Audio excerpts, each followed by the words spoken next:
This house is incredible, valued at $1.5 million. But can we really afford it? You mentioned your dad helping with the down payment. Even so, it's too expensive. There's a limit, you know. While discussing a new home with my husband, he suggested an ultra-luxurious property costing over $1.5 million. My father agreed to help, but I was shocked by my husband's audacity. Somehow, we decided on a property to view, which was even more fantastic than its price. It has a large garden, perfect for barbecues. Wow, that's incredible. I'll go check out the garden. Then I'll wait. It's this way. The moment my husband stepped out to the garden, I was pulled into another room by the real estate agent. As soon as we entered, the agent closed the door with a bang and immediately locked it. Confused and scared with my husband outside, I began to tremble with fear. I'm sorry for being so rude, but there's something I need to tell you. You should run away from your husband right now. His unexpected statement left me speechless, but the shocking truth he revealed next made my face turn pale. At the same time, I vowed to divorce such a husband. My name is Juliana, currently living with my boyfriend of 1 year. We've been dating with marriage in mind, known as a perfect couple among our friends. We're both over 28 but not yet married. Going out for drinks with friends might not be back until morning. But that's okay, right? I'll try to come back early, but if we get carried away, I might end up drinking all night. Once we're married, I can't do this, so let me have my last hurrah. Okay, all right, but don't drink too much and get wasted. I said this with a smile, sending him off. I really didn't want him to stay out all night and wished he'd come home on time. His words gave me the impression that we were close to marriage, and I couldn't argue with that. Still, lately, his frequent nights out have increased, and my dissatisfaction is not completely zero. Hey, I might get a rare day off soon. How about we go out this coming Monday? Sorry, I have work, but you always finish on time, and we can go after that. I often work late, so it's okay. I have plans to drink with friends after work.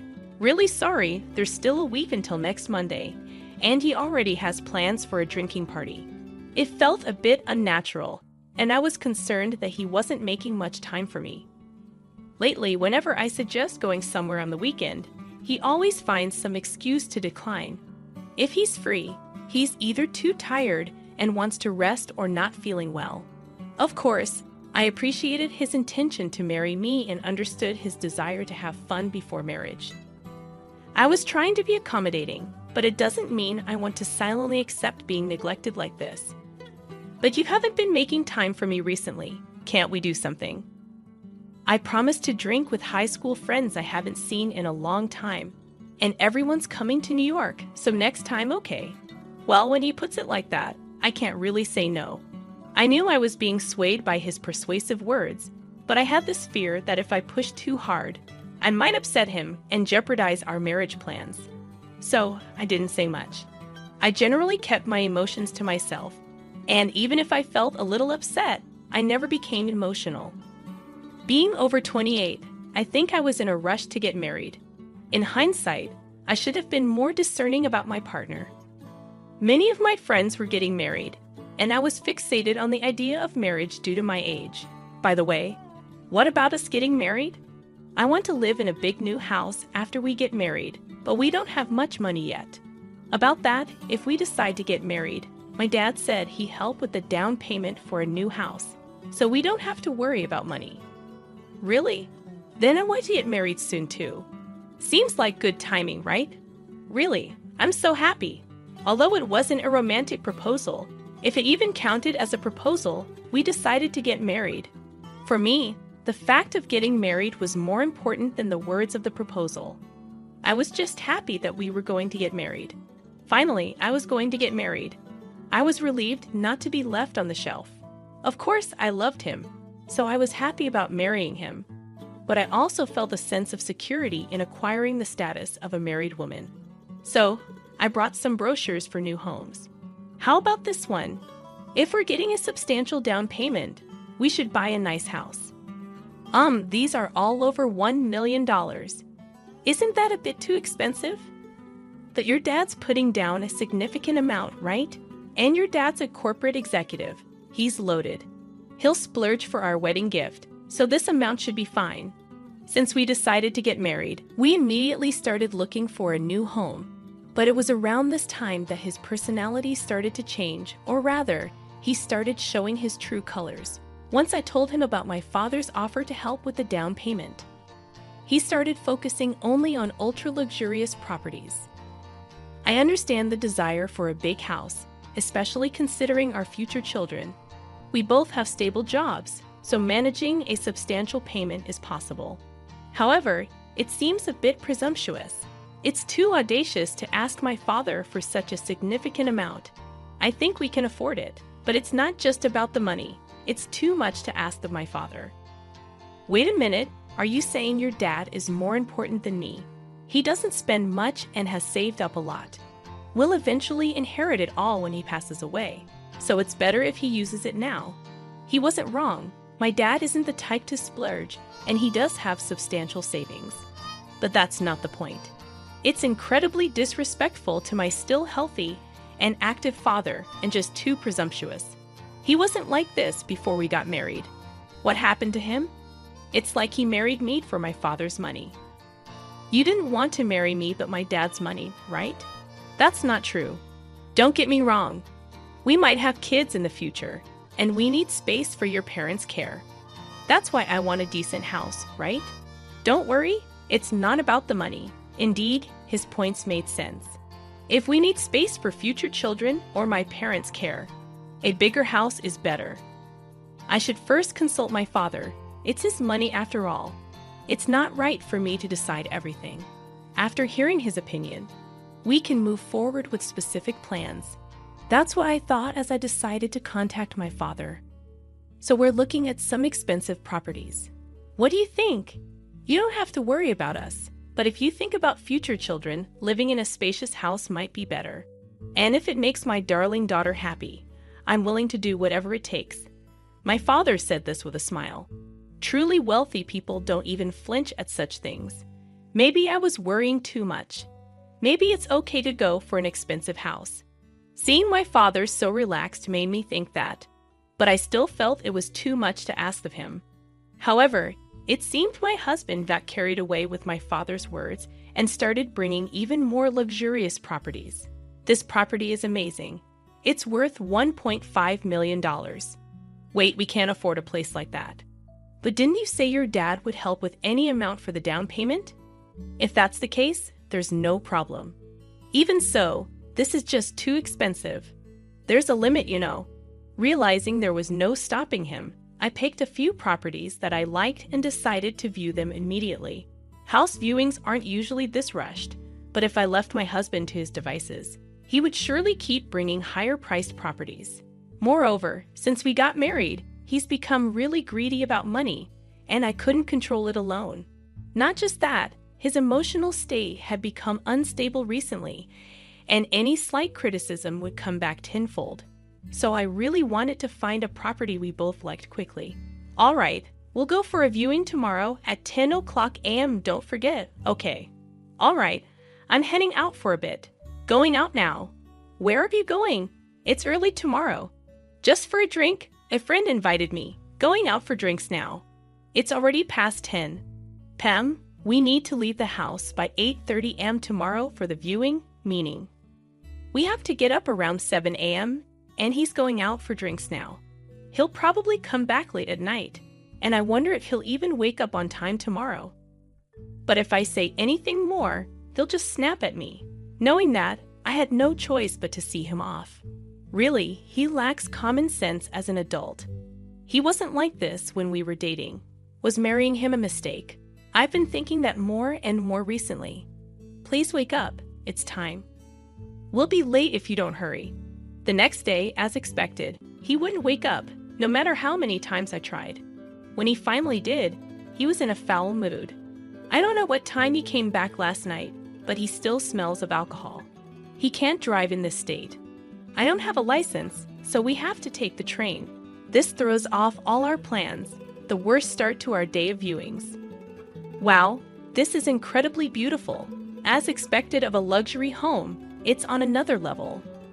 My husband and I were both in a foul mood up until we got here, hardly exchanging any words. But once we stood in front of the property, all that grumpiness just vanished. It was considerably larger than it looked in the photos, and above all, it exuded luxury. We had only seen the exterior, but it seemed like a really good property. I felt that deep down, the real estate agent was already waiting for us, but they've been rather curt since a while ago. It was such a great property, yet I wondered if this is how high-end real estate agents act. But there was no point in complaining to the agent. We decided to go inside for a viewing, thinking that if we liked this house, we would settle on it. This comes with a large garden where you can enjoy things like barbecues. Wow, that's amazing. I'm going to go check out the garden too. Then I'll wait. This way. As soon as my husband stepped out into the garden, the real estate agent pulled me by the arm into another room. As soon as we entered, they slammed the door shut and immediately locked it. Wait a minute, what's going on? It's unbelievable to do this when I came to see the house with my husband. But the fact that they brought me to this separated room and even locked the door, as I realized this, a wave of fear surged through me and I started to tremble. I was so scared, I felt like crying. But the agent put their index finger to his lips, gesturing for me to be quiet. Even though I was too terrified to speak, I'm sorry for being so rude. However, I need to tell you something. Your husband, you need to run away from him now. Run away. What is this person talking about? Could this be some new kind of pickup line? Regardless, my fear only grew. Although I had calmed down a bit, I considered calling out loudly for my husband's help. But before I could do anything, the agent continued. Actually, I have a friend who runs a bar on the Las Vegas Strip. I introduced them to this real estate, and that's how we're connected. But recently, they came to me with a problem. It's about illegal drug trafficking. There are people using my friend's bar as a place for these transactions. Yesterday, we caught someone, and it was your husband. I was so shocked. I had to ask again, my husband dealing in illegal drugs? That's impossible. It just can't be. He has a normal job. He's not the type to get involved in crime. But I couldn't deny that there were some signs. Ever since we decided to get married, he's become excessively greedy about money. Lately, he's always been restless, and suddenly he started carrying 2 cell phones, one for work and one for personal use. Even yesterday, he went out for a drink all of a sudden, even though he was ready to go to bed. Could it actually be true? It's a coincidence, but I can't just ignore it. It would be a huge loss for me if my property were used for a crime. That's why I'd always keep an eye out. My friend caught him yesterday, and we have evidence. After saying that, the agent opened the door leading me back to the living room. Just then, my husband entered the house from the garden. Where have you been? I was just explaining the kitchen system to her. It's an important element for the lady of the house. Aha, I see. Do you like this property? Yeah, I think it's a great place. My husband was happily chatting with the real estate agent. But could this really be the demeanor of someone whose crime was exposed just yesterday? He seemed in high spirits, not looking down or scared at all. But I couldn't believe the real estate agent was lying. For now, we decided to go back home, and then I immediately contacted the agent. Hello, I'm waiting at the cafe near the station. See you there. That evening, I told my husband I was going shopping and met up with the agent. Maybe the agent was lying, but my husband's recent behavior had been really odd, and it wouldn't be surprising if the agent's story was true. Did you bring the evidence? I haven't shown it to the police, but if you want to take it to them, go ahead. We just don't want an arrest happening on our property. Then the agent showed me several photos as evidence. My husband had really been involved in a crime. I didn't understand why. Was it for money, or was he involved himself? But I couldn't stay with a criminal, and I would never forgive him. I took the evidence and went straight to my husband. Oh, you're back. It's late. I'm hungry. Huh? Hungry? Well, enjoy your last meal in the free world. Wait, why are the police here? I was scared of what he might do if I told him I wanted a divorce and was going to the police. He had become more aggressive lately, and I felt genuine fear. So I submitted photographic evidence to the police and went home with them. Seeing the police, my husband was shocked and trembling, but he couldn't run anymore. I can't believe you were committing crimes. That's despicable. And to think you were going to make my dad pay the down payment for that fancy house.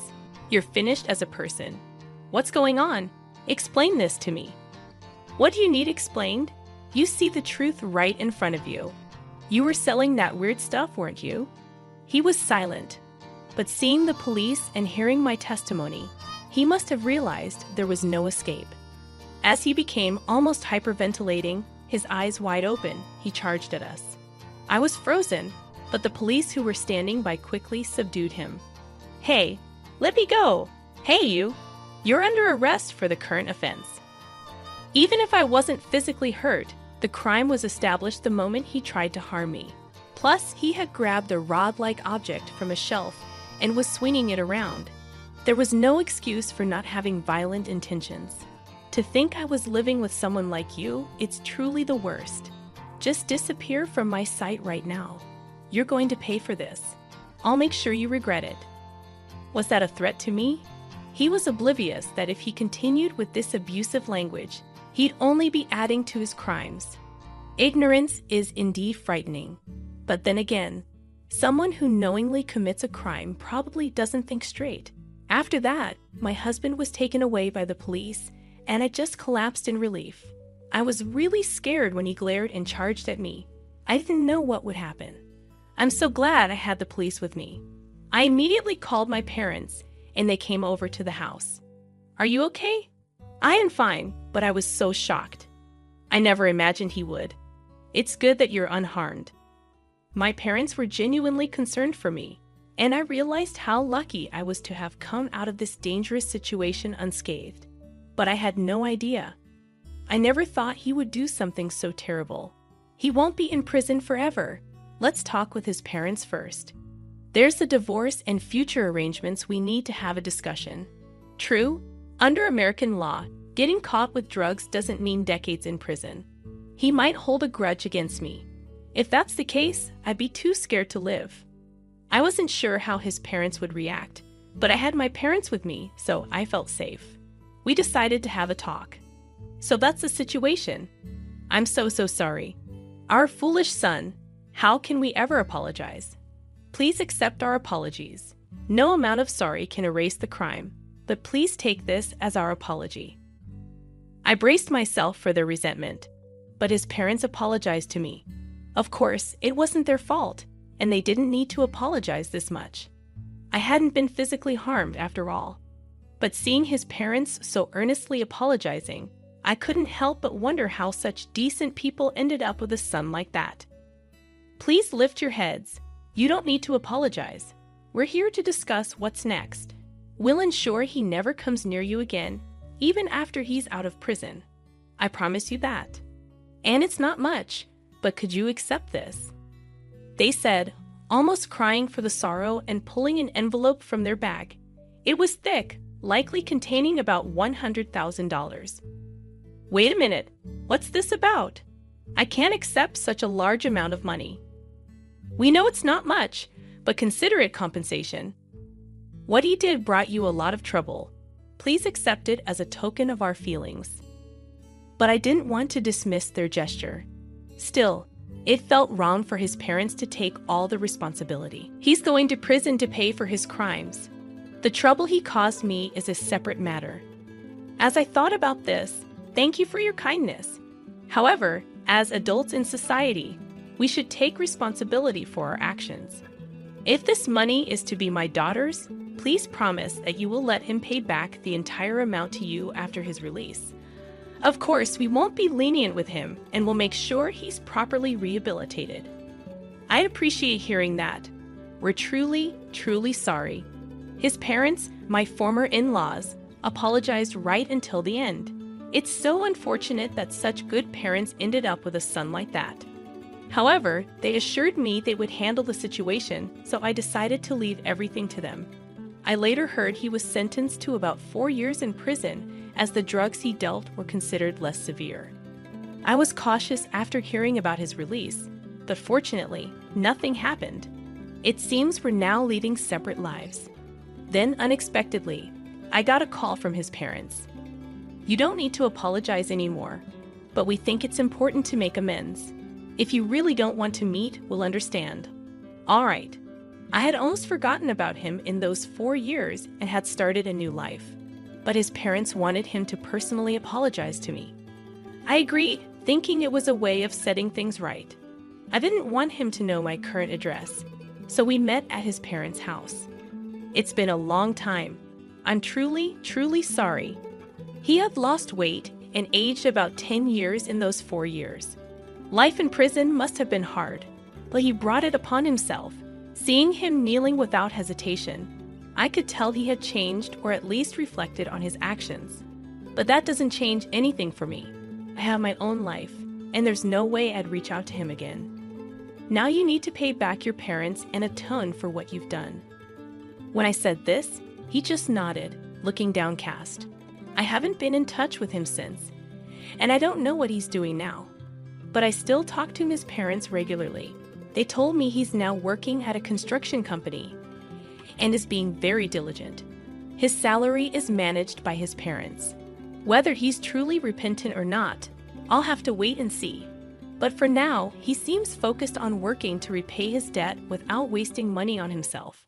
He might fall back into his old ways, but if he does, his parents will probably cut ties with him. It's up to him now. I'll just let him be. All right, everyone's ready. Let's go. Yeah, by the way, I've since remarried and now live happily with my husband. My parents like him too. We often travel as a family, and I'm building a happy home with my second husband.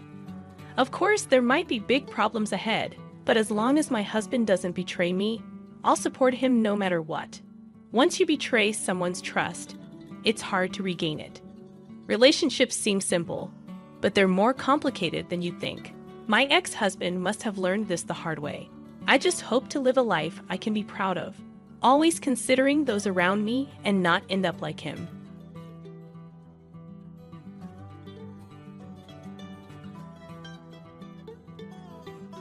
Growing up, my twin sister Anna and I were very different.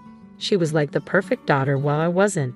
Our dad was a serious professor, always focused on his work, and our mom was all about being a traditional housewife. They wanted us to be just like them, but I was more into band t-shirts and keeping to myself. Mom always compared me to Anna, who seemed to do everything right. She'd ask why I couldn't be more like her, especially when I showed up at breakfast with my headphones on. Anna, on the other hand, basked in Mom's praise. She'd wonder why it was so hard for me to dress nicely and smile.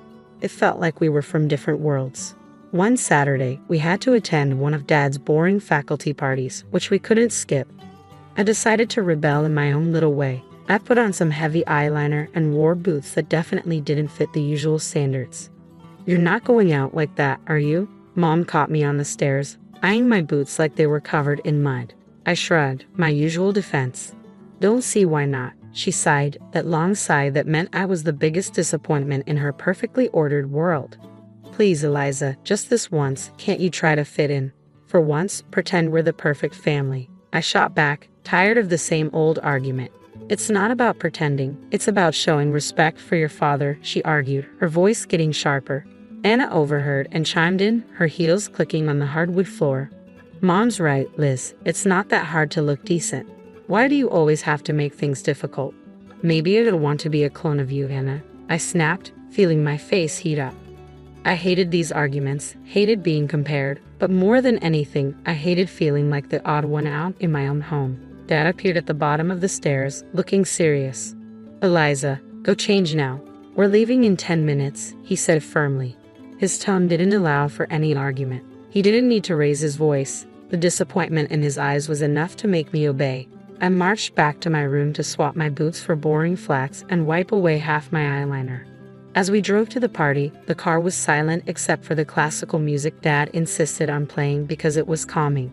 I stared out the window, watching the trees blur past. In that moment, I promised myself someday I'd live a life where no one could tell me what to wear, how to act, or who to be. Someday, I'd be free from the echo of these expectations. My room was the only place where I could pretend I was somewhere else, anywhere else. Unlike the rest of the house, filled with my parents' choices, my room was mine.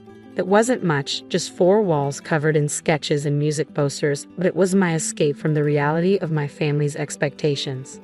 One evening, as I was trying to lose myself in a playlist of my favorite bands, Dad knocked and marched into my room. His face was set in a familiar frown.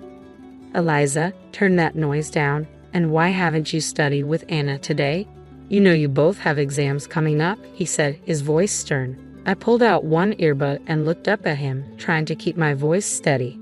"I've been studying, just not with Anna. I learn better on my own," I explained. Dad shook his head, clearly not convinced. "You know the rules. Your sister gets good grades, and you should be doing the same." "It's not about making things difficult," I said, feeling frustrated. "I just don't see why I have to follow Anna's way of doing everything. Can't I have my own way of studying?" He didn't respond to that, just shifted his complaint. "And those friends of yours? I saw you with them at the cafe yesterday. I don't think they're a good influence. You should be spending time with the daughters of my colleagues. They're more suitable." My temper rose. "Suitable for what? For you?" "Because they talk about economics and pretend to enjoy those boring university gatherings." Before he could answer, Mom appeared at the doorway, her voice sharp as she joined in. "Eliza, your father is right. Those girls are from good families. They know how to behave. They're the kind of friends you should want." I stood up, facing both of them. What if I don't want friends who are picked for me?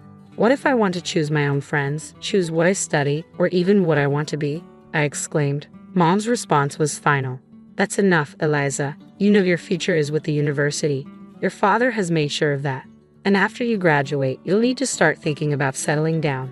The words "settling down" hung in the air like a life sentence. "You mean start thinking about being someone's wife like Anna is? Is that all you think I'm meant for?" Mom's face softened slightly, but her voice remained firm. "We want what's best for you.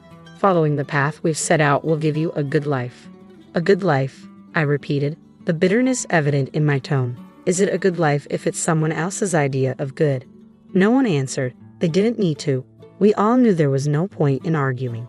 They had their plans, and they expected me to fall in line, just like Anna. Anna and I were like two sides of the same coin, always together but never on the same page.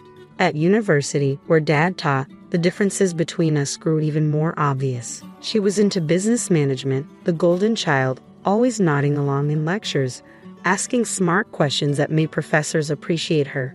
Meanwhile, I was stuck in the same program, but it felt like wearing the shoe on the wrong foot. Awkward, uncomfortable, and just plain wrong. One afternoon, as I trudged through a mountain of textbooks in the library, Anna breezed in, her notes organized, her smile ready. "Hey Liz, are you coming to the study group tonight? Professor Hall mentioned he's dropping by. Could be good for us to show face," she said, her tone light but insistent. I glanced up, feeling the weight of her expectations. "No, I don't think so. Those things aren't really my scene, you know," I replied. She frowned, placing her books down with a thud that matched her disapproval. "It's not about it being your scene, Liz. It's about making the right impressions. You need to start taking this seriously. We're graduating soon." I shrugged, turning back to my notes. "I am taking it seriously, just not in a way that makes me miserable. Why bother pretending?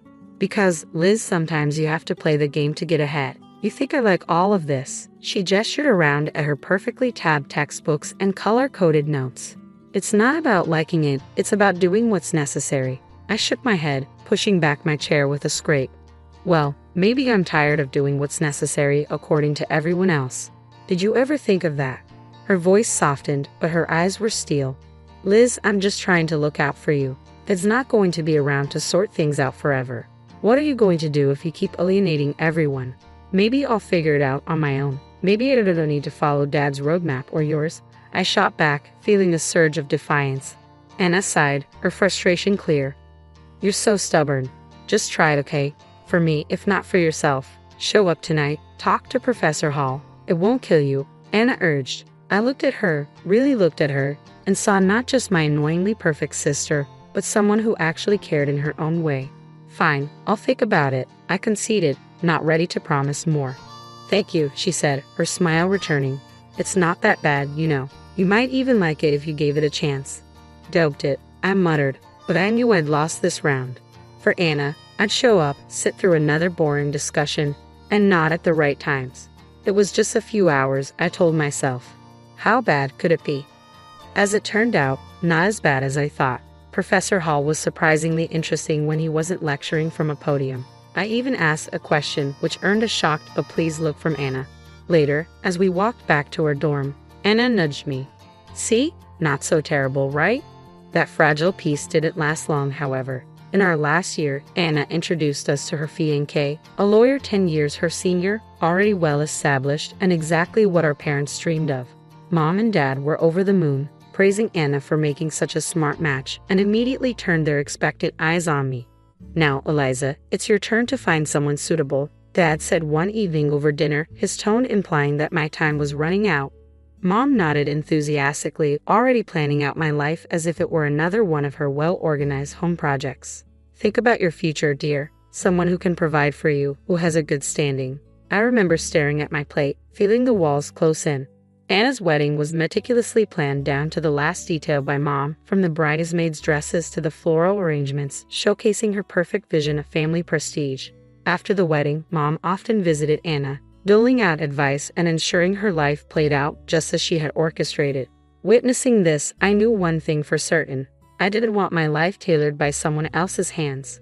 One day, I was walking down the street, lost in thoughts of how to escape the life my parents envisioned for me when I heard the deep rumble of a motorcycle approaching. Curiosity pulled me toward the sound. That's when I saw him, Jake, with his leather jacket and carefree smile, pulling up beside me. You look like you need a ride, he called over the roar of the engine, a playful twinkle in his eyes. I hesitated, glancing back towards the path home and at his outstretched hand. What did I have to lose?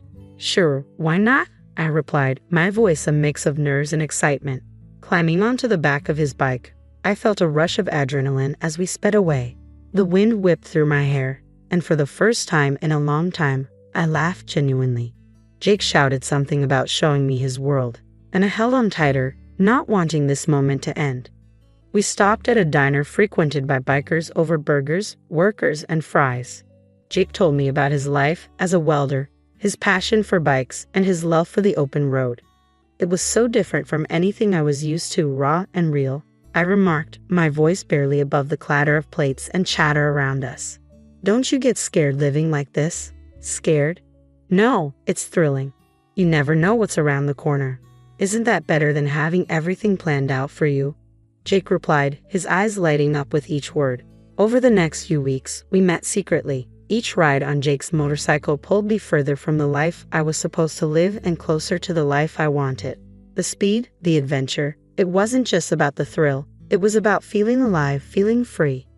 One evening, as we watched the sunset from a secluded overlook, Jake turned to me.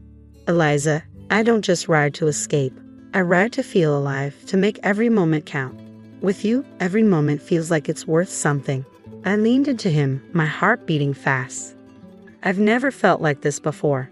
You make me feel free, Jake, I confessed. He smiled, pulling me closer. Then let's not go back to just existing. Let's live. 6 months with Jake felt like a lifetime of moments I'd always dreamed of. The day he proposed under the stars with a gentle rumble of his bike in the background, my heart screamed a yes before my mouth could form the word. It was perfect, except for one looming hurdle, my parents. I wrestled with the fear of introducing Jake to them. He was everything they disapproved of, his rough edges, his wild spirit, his simple yet content life as a welder. But love bolstered my courage, and I decided it was time they knew. The day I brought Jake home, he was clad in his usual attire, a leather vest, black t-shirt, ripped jeans, and a bandana. I loved it about him. He was unapologetically himself. As we stepped inside, I could already feel the weight of my parents' judgment. Mom's face went pale at the sight of Jake, her eyes widening in shock. What in the world, Eliza? She gasped, her voice barely a whisper. Dad's reaction was harsher, his words sharp as knives. Who is this, and why is he dressed like a thug in our house? I took a deep breath, steadying my nerves. Mom, Dad, this is Jake. He's the man I love. We're getting married. Their silence was deafening. Then Dad turned to Jake, his tone laced with disdain. Married? What do you do for a living, young man? What are your qualifications? Jake, bless him, didn't waver. I'm a welder. I took some specialized courses after high school. I work hard and I make an honest living. The look on my parents' faces was a mix of horror and disbelief. Mom looked like she might faint. A welder, Eliza. You can't be serious, as voice rose, anger flaring. You expect us to give our blessing to this? To throw away your future for a welder? I felt my resolve harden. Yes, because he makes me happy. Isn't that what should matter? But the life you'll lead, Mom started, her voice tremulous. Will be the life I choose. I shot back, my own voice gaining strength. Dad shook his head, his decision clear. We cannot and will not support this. If you choose him, don't expect to be a part of this family. The finality in his tone broke my heart, but not my decision. Jake squeezed my hand, giving me the strength to face them. Then I choose Jake. I choose us. I choose my happiness. Mom's eyes filled with tears, and Dad's jaw clenched tight. If you walk out with him, don't bother coming back, Dad said, his voice cold. Walking away from my parents' house with Jake, my heart was a mess of emotions, pain, relief, excitement, and fear all mixed into one. The night air felt different, like each breath I took was a step further into a new life. We rode in silence for a while, the only sound the steady roar of the motorcycle beneath us. When we finally stopped at a small diner on the outskirts of town, Jake turned to me, his face serious. You sure about this, Eliza? I mean, really sure? There's no going back after tonight, he said, his eyes searching mine for any hint of doubt. I nodded, squeezing his hand tightly. I've never been more sure of anything. Being with you, this feels right. It feels like what I'm supposed to do. He smiled, that reckless, charming smile that had won me over the first day we met. All right then, let's do it. Let's start our life together. Inside the diner, we found a quiet booth in the corner. The waitress brought over 2 coffees without asking, and we sat there, planning our next steps. So what's first? I asked, stirring cream into my coffee, watching it swirl and blend. We'll need to find a place to stay, at least for a while. Then maybe look for jobs. I have some buddies who can help us get started, Jake replied, his tone practical but optimistic. It's going to be tough, isn't it? I said, more a statement than a question. The reality of what we were doing was beginning to sink in. Jake reached across the table, his hand covering mine. It might be, but we'll handle it together. Tough is nothing new for either of us, right? I couldn't help but laugh. A short, sharp burst of genuine amusement. Right, together. We spent hours in that diner, talking and planning. Every so often, Jake would throw out an idea that sounded so wild, so free, that it made my heart jump. And maybe one day we'll save enough to take that road trip across the country. Just you, me, and the open road. I like that, I said, allowing myself to dream bigger than I had ever dared. Riding back into the city, we began our search. The next weeks were a blur of activity. We found a small apartment on the edge of town. Nothing fancy, but it was ours. Jake found work at a local garage, and I picked up shifts at a nearby diner. Life was hard, but it was ours. We made do with what we had, and every night when we came home to each other, it felt like we had everything. Months later, we decided it was time to make it official and got married in a small, intimate ceremony. I held on to a sliver of hope that my family would show up, that they would see how happy I was and let go of their prejudices. But the chairs reserved for them remained empty and no congratulatory messages came. Despite the sting of their absence, the day was perfect because it was ours. Over time, I grew incredibly close to Jake's mom. She welcomed me with open arms, calling me her daughter, filling in the gaps left by my own family. Her warmth and acceptance healed some of the wounds left by my parents' rejection. Things were finally looking up for Jake and me. After he completed additional diving training and became a certified underwater welder, his income shot up to $150,000 a year. That change made a world of difference. We managed to buy a townhouse in a nice area, the kind of place I'd always dreamed about but never thought I'd actually live in. I started working as a dispatcher in Jake's company. It wasn't just a job. It felt like I was part of something important, supporting the man I loved and building our future together. On weekends, we escaped the city on his bike, roaring through winding roads and taking in breathtaking views of nature. Those moments with the wind in my hair and his warmth against my back were pure bliss. Living nearby, my mother-in-law became a frequent visitor. One such afternoon, while Jake was tinkering in the garage and I was fixing us some coffee, she arrived looking a bit troubled. "There's been some ugly news," she said as she settled down at the kitchen table. "Something about a professor at the university involved in a harassment scandal." My heart skipped a beat. "Oh, did they say who it was?" I tried to keep my voice steady, dreading the answer. She shook her head. "No, they didn't mention a name on the radio. But you know how these things go. It's probably all over the TV by now." Nodding, I flicked on the television, tuning into the news. Sure enough, there was a report on the scandal, and as I had feared, my father's face appeared on the screen. The anchor detailed accusations against him, and I felt a cold wave of disbelief wash over me. Turning off the TV, I sat down heavily, trying to process the news. Jake came in, wiping his hands on a rag, and saw my face. "What's wrong, babe?" he asked, his brow furrowed in concern. I swallowed hard, my voice barely a whisper. "It's my dad. He's been accused of harassing a student." Jake's expression hardened for a moment before he came over and took my hand. "I'm sorry, Eliza. That's tough news. How do you want to handle this?" I shook my head, not really sure of anything at the moment.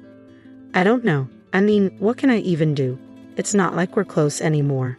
He squeezed my hand, understanding. "Whatever you need, I'm here for you. We don't have to figure it all out right now." I decided to wait and see how things unfolded before making any moves. Whatever decision I made, I knew I'd have Jake by my side, and that was the reassurance I needed to face whatever came next. Life had been peaceful until that unexpected afternoon at work when a familiar car pulled into the parking lot. I hadn't seen my parents in a long while, and the sight of them stirred up a mix of emotions I thought I had put to rest. Both of them looked dramatically changed. The scandal had taken its toll. Mom had lost a lot of weight and looked years older, while Dad appeared broken, a shadow of the stern man he once was. My mother spotted me and rushed over, arms open as if nothing had happened, as if years of distance and disapproval could be bridged in an instant. But I couldn't embrace her, not now. Instead, I stepped back and took Jake's hand, looking for strength in his presence. "Eliza, it was so hard to find you," Mom said, her voice cracking with emotion. Dad, ever the gruff one, cut to the chase, his voice harsh and bitter. "I was accused unfairly, you know. I went to your sister's husband for help, but that bloodsucker wanted a fortune. Your sister sided with him, and now they've kicked us out. We need your help."